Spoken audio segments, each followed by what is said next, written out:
In Western India, there is a land of smiling people, of hard toil in the fields, of strange and lovely festivals. First, at dawn, we see the farmer's wife grinding corn on a wheel of the most ancient design, while her son leads out the cattle to the fields past the great banyan tree. By now, the wife has left her milling, turns to her next task, cleaning out the cowshed. This is the daily round, the same time for each new task each day.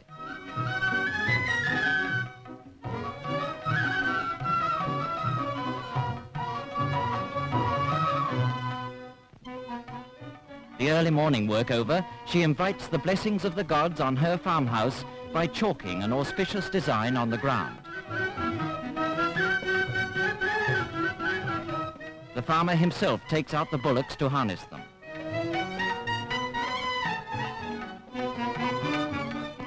It is the season before the rainy season, the time of ploughing and sowing. Past another banyan tree, past the temple dedicated to Ganpati, past the women taking their water pots to and from the river.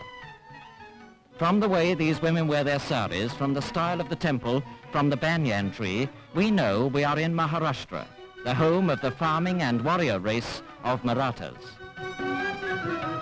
The wife is back cooking the morning meal. Part of the art of making it well is this patting it from hand to hand before throwing it on the warm pan.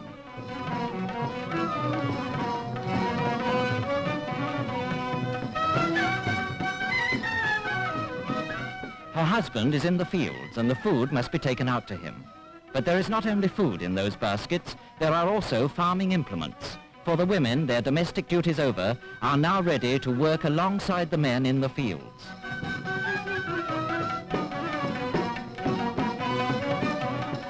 It is the dry season and the farmer is working at the well.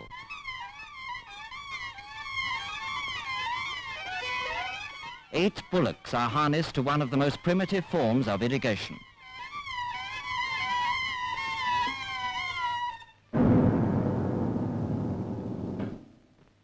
And now, when the sun is almost overhead, a meal to restore the farmer and to prepare the wife for her change from housewife to farmhand.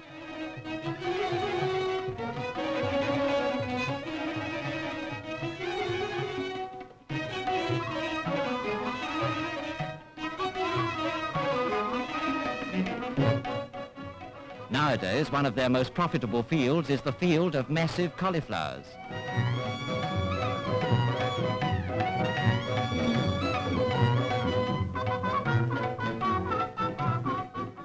It is the job of the women to collect them.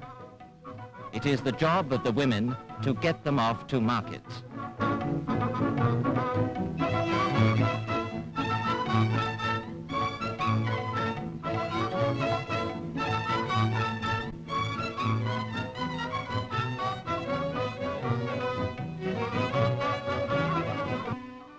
The season of ploughing.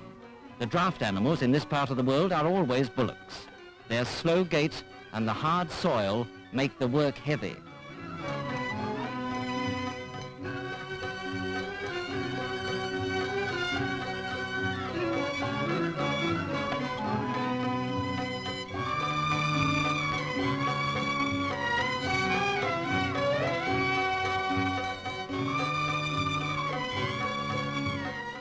The work of sowing is easier, and the wife joins in. Now, the anxious days of watching for the monsoon rains are over. The rains have come, and the corn, their staple crop, called jwari, springs tall and fruitful out of the Maharashtrian earth. This is the corn the farmer's wife was grinding in the morning. Here, it's a far commoner food than rice. That's not a lasso, she's scaring away the crows. It is late September, harvest time, and the rains have definitely stopped. The entire family climbs onto the bullock cart to go out to the fields for the reaping. The anxious times of watching for rain, for pests, for any one of 1,000 mishaps is happily past now, and henceforth it is a season of hard work and celebrations. First, the work of reaping. Mostly it is done by the women. The threshing is done by the women and the men. The farmer drives his bullocks round and round, plodding over the corn. Another man crouches close behind him, pushing the corn back under the bullock's hooves.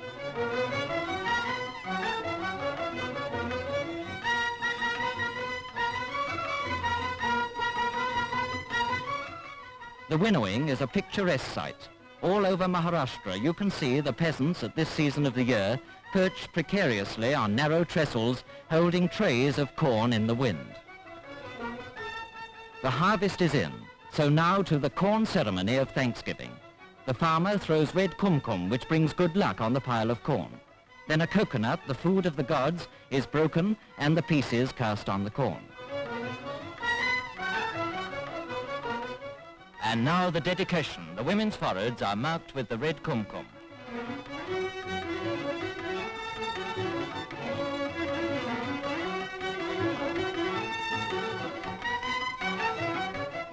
And after the ceremony, back to work, to pouring the corn into sacks ready for market.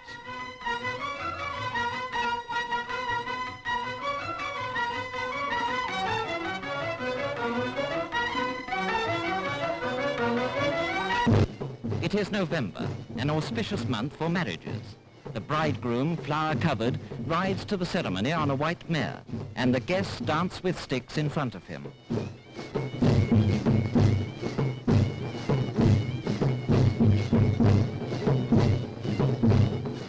They do a fighting dance in front of him, with sticks for swords and shields held aloft.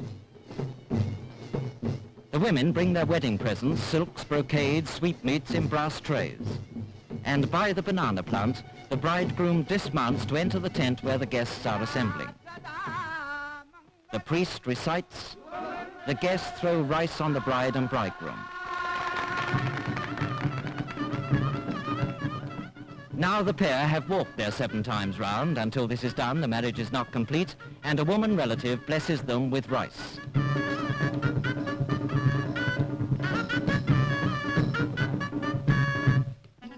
There is a special caste of professional dancers who do the after-marriage dance.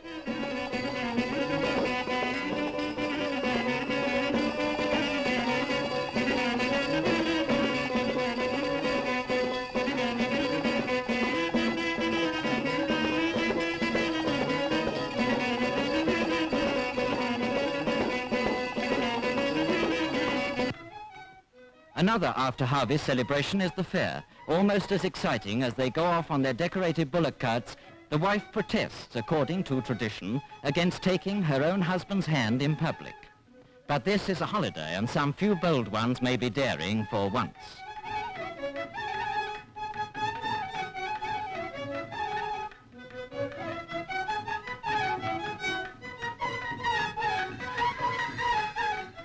Hundreds of years ago, these families would have looked the same, galloping their bullocks along the country road.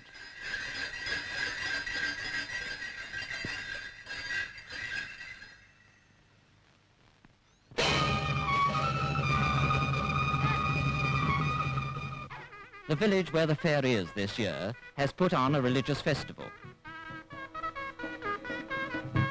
The farmer buys flowers from the priest as an offering to the god.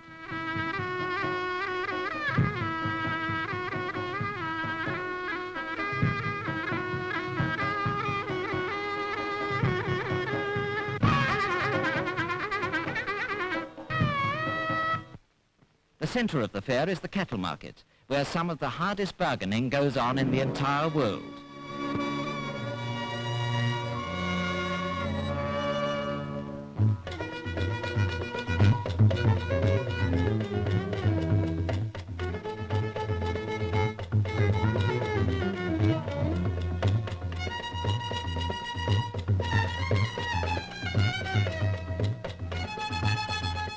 Every local entertainment is there. Roundabouts for the children. A physical display by the local regiment of Maratha soldiers. For these people never forget they are first and foremost a martial people. There is always a wrestling match, and every member of the crowd knows every trick.